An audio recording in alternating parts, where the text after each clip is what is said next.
No, look, do you understand that the second that you try to form any cogent thought against Allah, you need to presuppose Allah, since Allah is the precondition for intelligibility?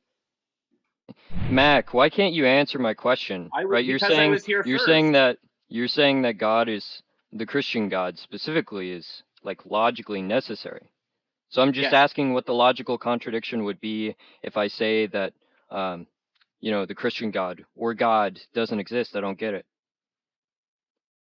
Because you're making a claim. Claims require intelligibility, and the source for intelligibility Right, is the so you just Christian don't have God. a fucking argument, right?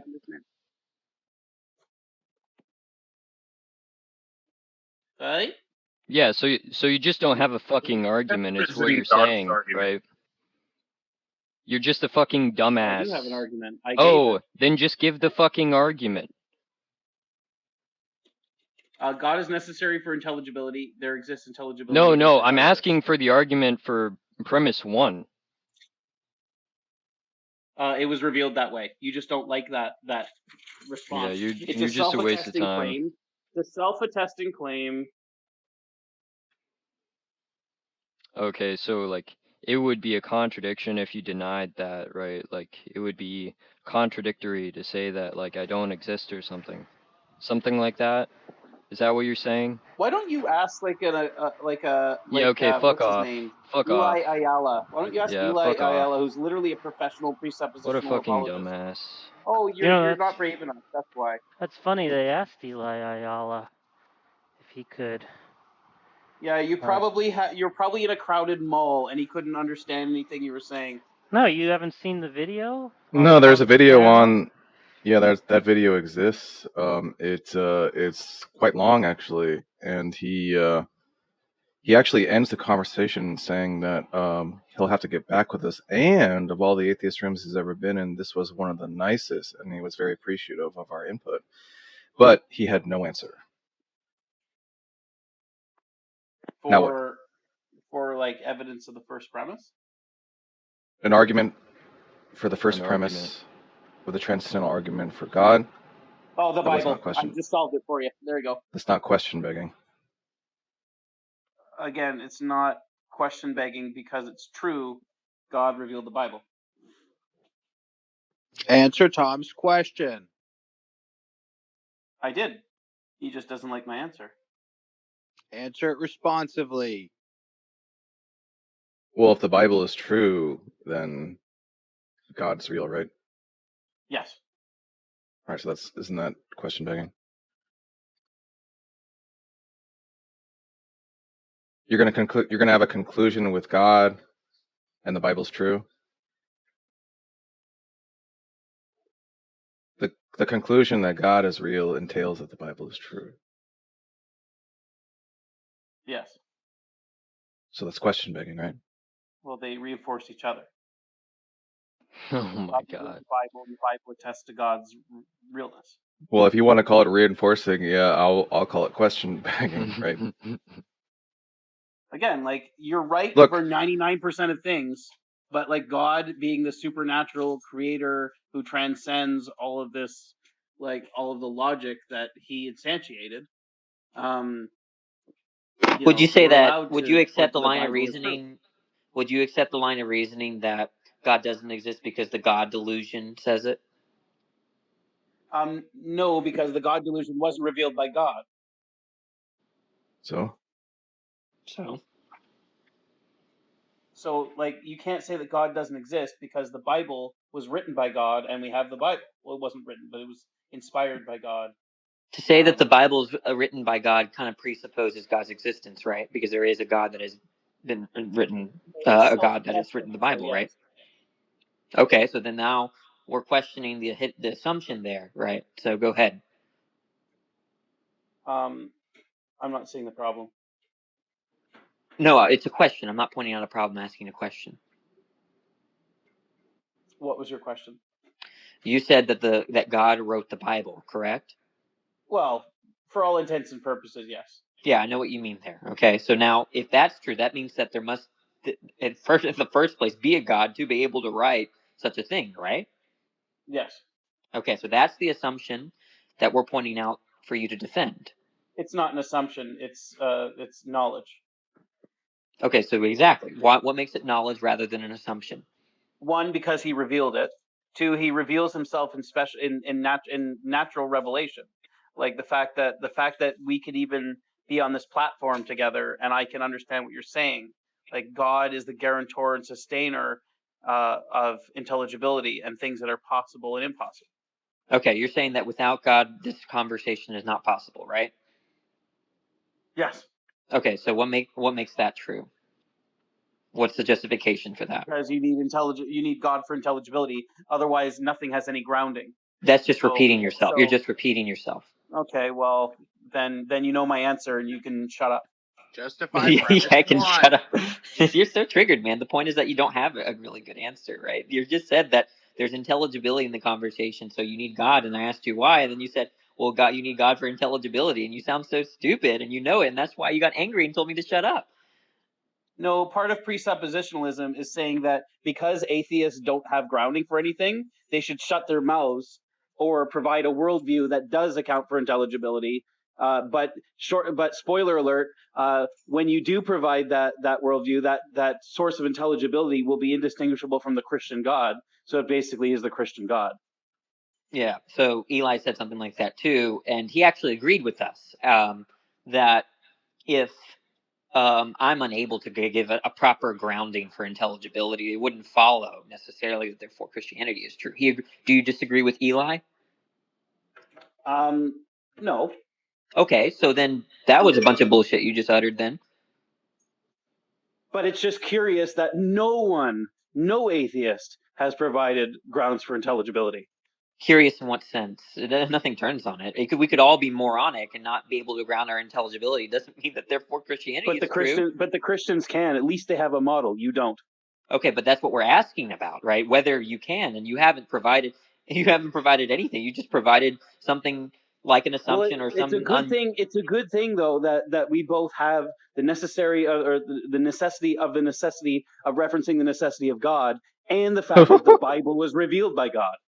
See, when you say it's necessary, you're saying it's a logical I'm not listening to contradiction. Jack Angstrike. I'm not listening to Jack Angstrike because when I was speaking in my car, everyone shouted at me and made me and put me back down to the audience. It was because your audio was fucking shit.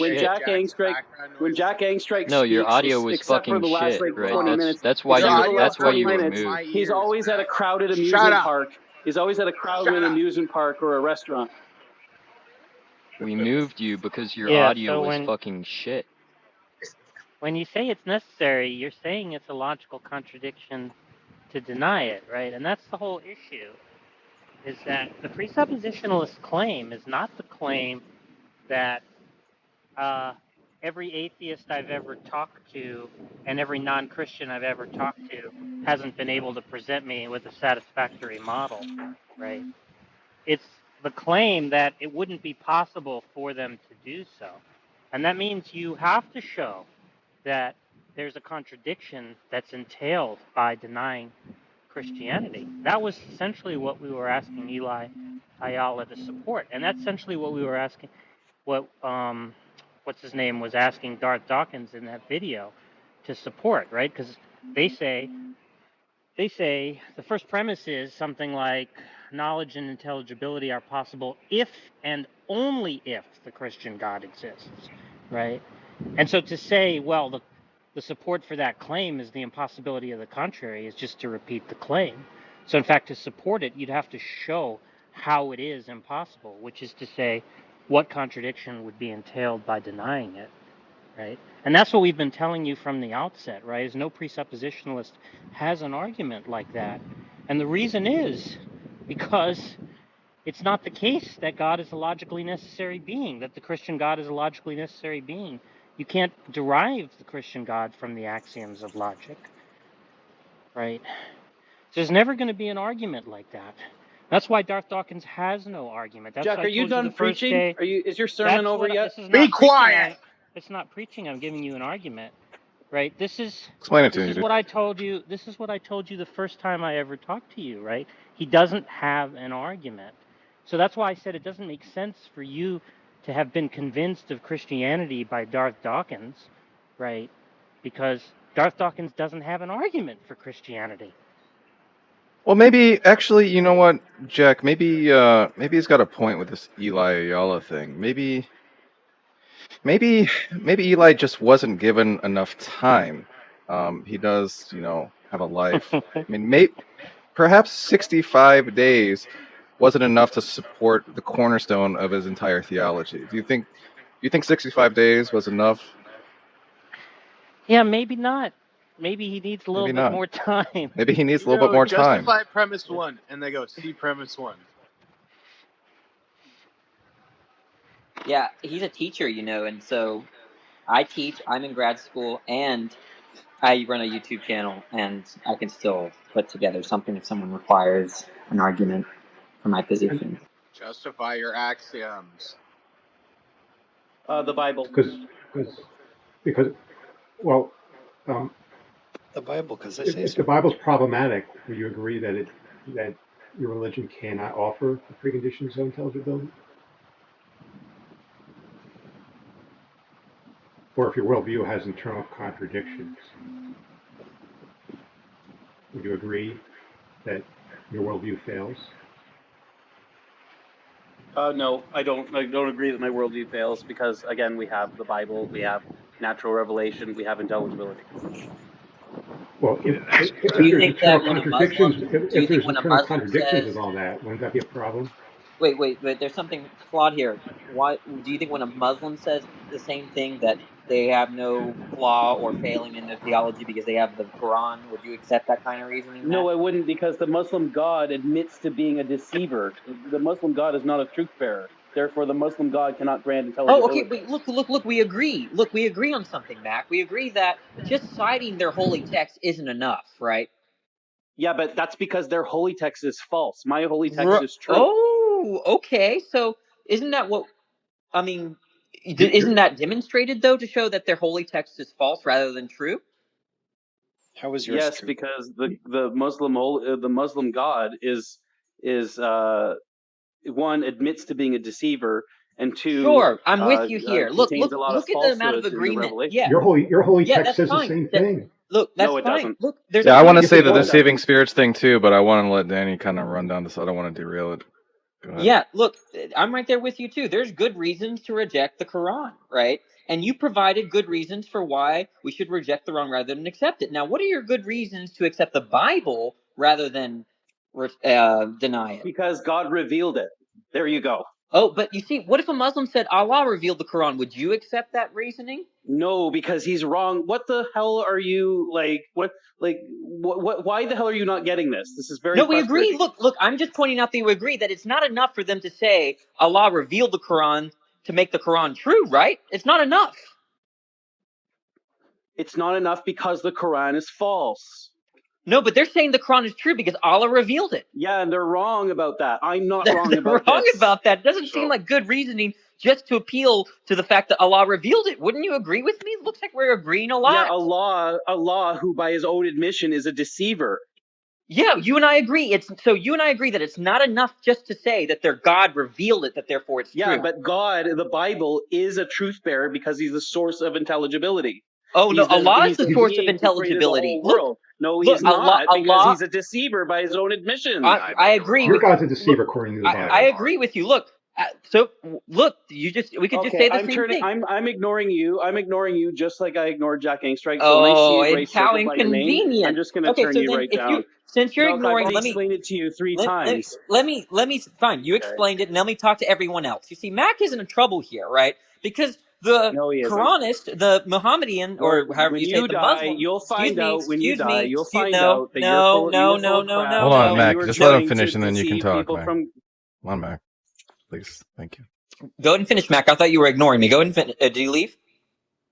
Yeah. You see, they're never going to accept the same line of reasoning that other religious believers have. They're never going to. So you could just use the parody of reasoning from Islam, and they're going to get fucked. That you and I agree, Mac, that it's not enough for the Muslim to say Allah revealed it, therefore it's true, right? You and I agree. If Allah was the true God of the universe, it would be enough. but he's not. Okay, so if it were true, if God, if Allah existed, then it would, Allah would exist. I mean, but look, I'm talking about the reasoning, right? The reasoning is not enough just to say that if a Muslim told you, Mac, that Allah revealed it, therefore the Quran is true, you're going to say that's a non sequitur. That does not follow, right? Only because I know that the God of the Quran is a demonic, blasphemous God. Right. So you're going to reject the reasoning, okay? Because you've investigated the nature of Allah such that you can rule out that he revealed anything, okay? Now we're saying that you're saying kind of the same reasoning, that if God revealed it, therefore, or if the Christian God revealed it.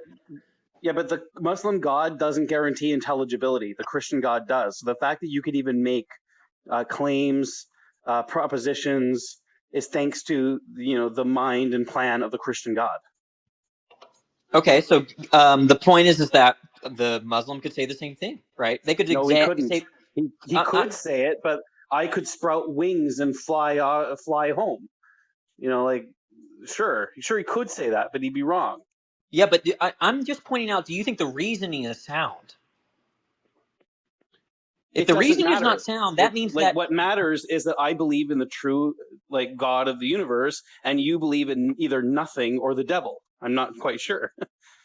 And no. You know what? You do believe in God. You just suppress the truth and unrighteousness.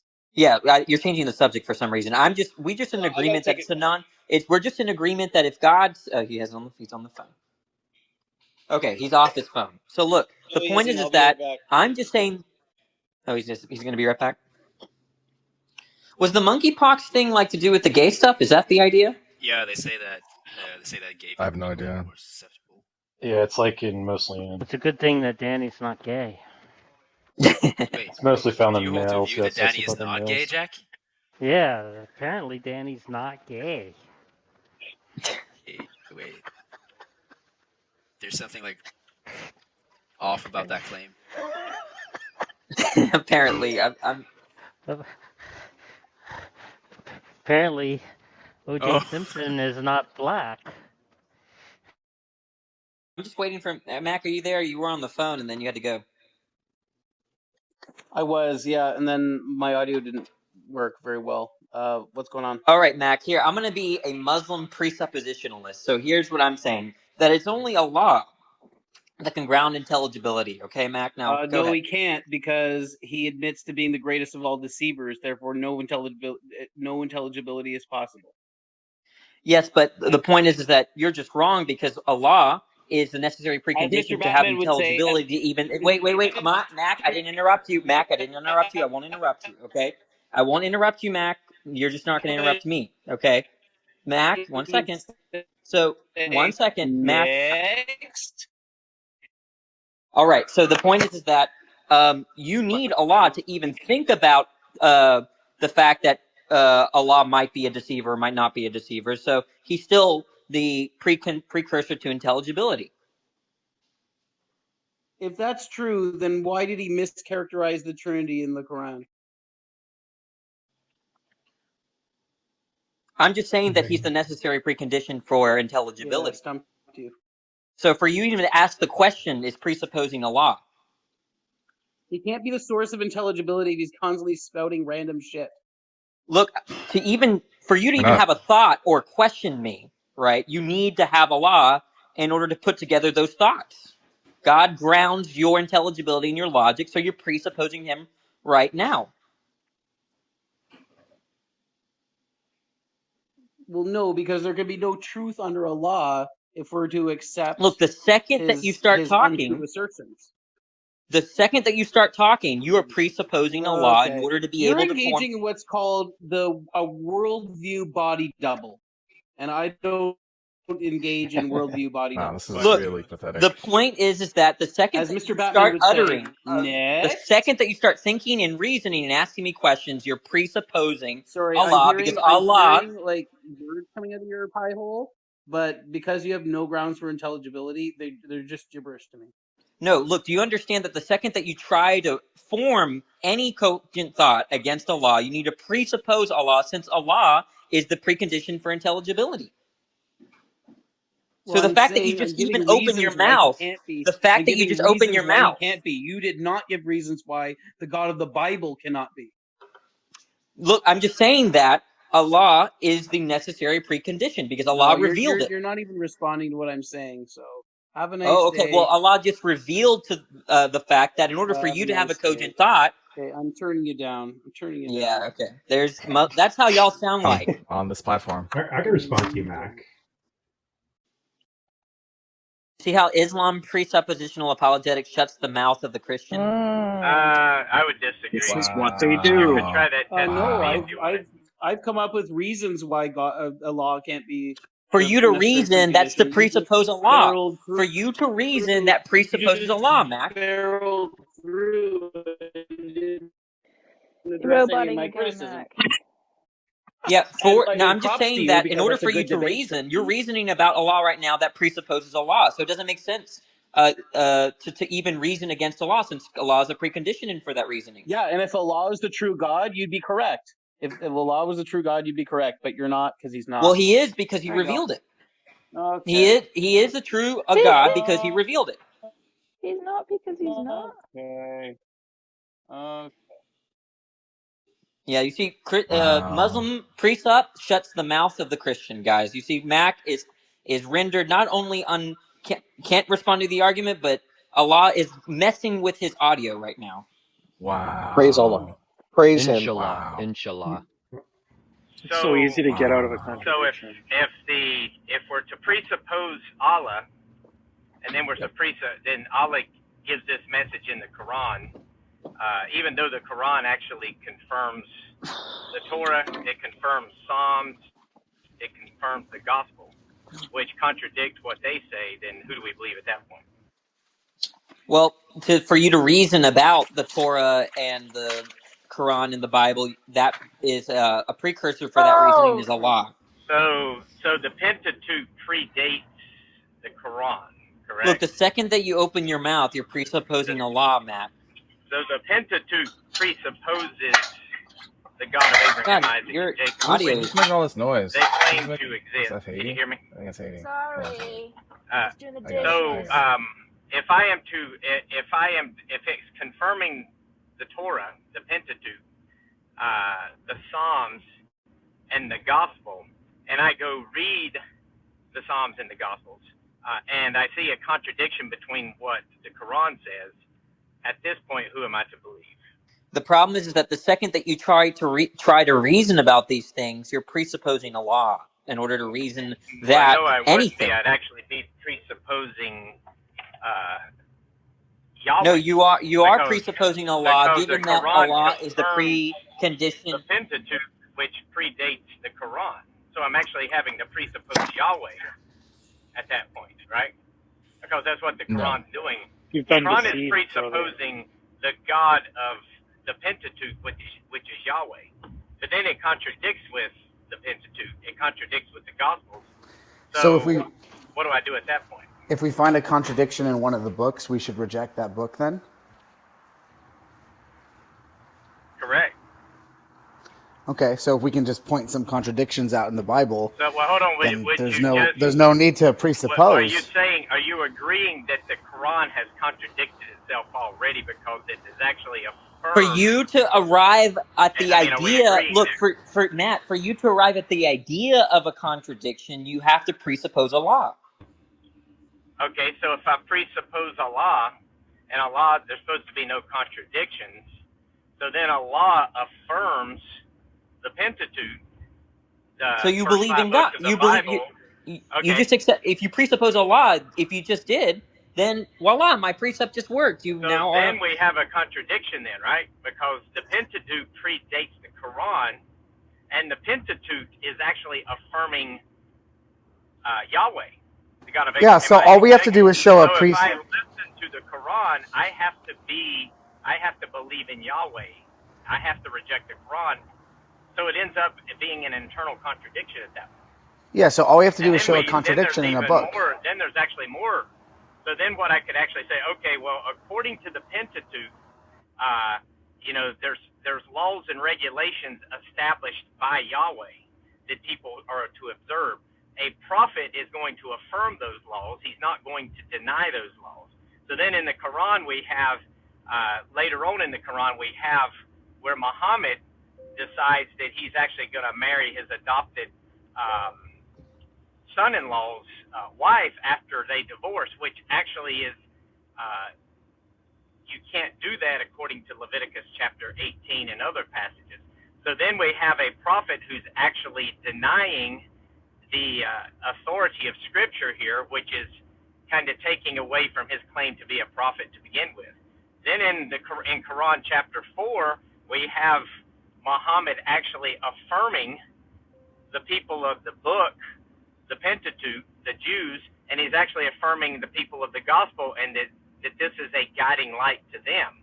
So then we're actually, if it's a guiding light to us and the Quran is true, then we have to be Christians. I have to be a Christian.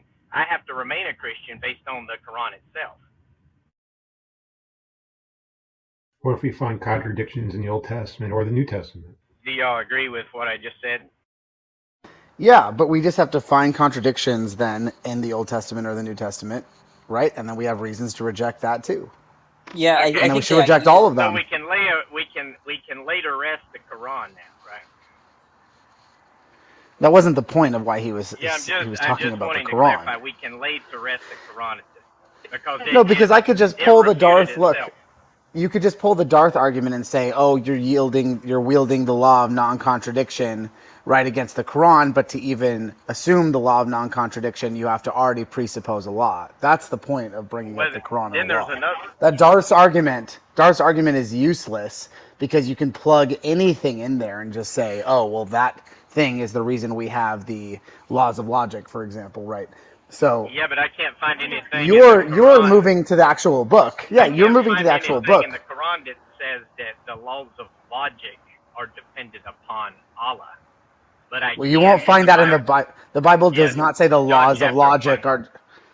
John chapter 1. Jesus is literally called the Logos. That's where the word logic comes from. Right, but it does not say that the laws of logic specifically. What can I see in the Quran that would establish that? Right. The point is we can then move to the books themselves, right? We can dispense with this presupposition. As long as we can use the same methodology that you just used on the Quran, on the Bible, and the Torah, sure. Okay, so we agree with that then, right? Sure. So the precept is garbage, and now we can actually examine the claims of the Bible. It was the precept that led us to reject the Quran, right? Because we presuppose I think we can reject all of them because they all have internal contradictions. They all have internal contradictions. No. If you accept the precept, if you accept the precept, right, then I can just say Allah is the reason that you're even thinking about the Quran in this way. Yeah, but right? That was the point of this. The Quran affirms the Pentateuch. The Pentateuch says, "In the beginning, God," and then it talks about the Lord Yahweh walking in the heat of the day. Yeah, you're moving to the claims of the book. Then also, though, the Pentateuch actually denies that Yahweh can walk on earth with man, so it's actually contradicting itself, even though it's affirming. Even though it's affirming the Old Testament, it's actually contradicting the Old Testament because it says God cannot become man or take on flesh. Matt, we're not denying any of that, right? You're moving to the claims specifically made in the Quran versus Allah just being the precondition for all intelligibility, blah, blah, blah, the necessity of the necessity, blah, blah, blah, right? So now if we can move to the claims made by the books themselves, sure, now let's use the same thing that you did and let's look at the Old Testament and the New Testament, okay? Okay. And we can move on from the precept argument. Okay.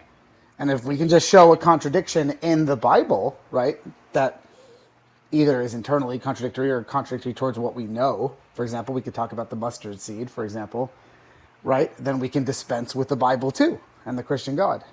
Well, I don't know if you could dispense with it because according to the Bible, logic is dependent upon the Christian God. So you'd actually have to steal from the Christian God at this point. Then we can just do the same thing with Islam again. Right, so now you've gone back to the precept argument. But you've already agreed that Islam contradicted Well, no, I thought we what it both affirms. agreed. Well, no, we Right. both agreed Yeah, we that we both- were dispensing with this argument and moving to the claims made now by we the have holy the problem books. of where do we get?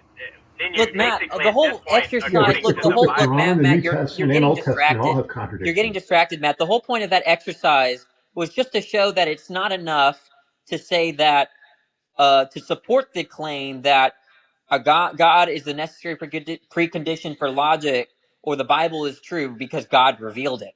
Because no one from the Christian side is going to accept that reasoning from another religion or faith, like a Muslim, like from a Muslim. Okay. Well, actually, I did play alone, and I think we saw it fell pretty flat, right? No, I'm just saying that. Do you accept the reasoning that the Quran is true, given that Allah revealed it? Do you accept that reasoning? No, I would not accept it. Okay, that's all I'm saying. That's all I was trying to do. Okay.